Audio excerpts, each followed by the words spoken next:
Saludos chicos y chicas, bienvenido a nuestro video. Hoy le vamos a compartir algunas cosas que usted puede encontrar en la casa de un Ove, ya sea mascotas o algunas actividades que desarrolla nuestro pueblo originario diariamente en el campo. Así que veamos este video.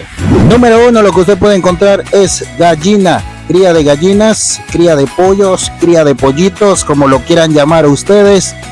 Pues amigos y amigas, si usted no encuentra en la casa de un Ove esto, es porque no es un Ove. Aquí pues veamos esta actividad.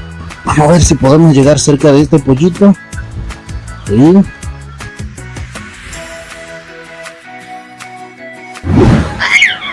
Número 2, chicos, encontramos un loro. Este es el número 2.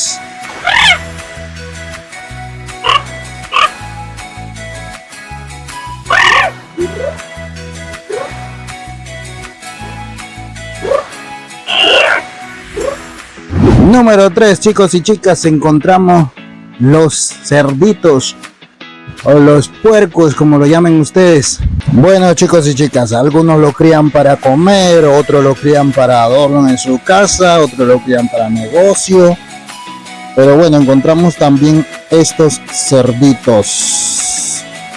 Número 4, chicos y chicas, y no podía hacer falta el perro, el guardián de la casa, que también se puede encontrar en diferentes hogares de nuestro pueblo.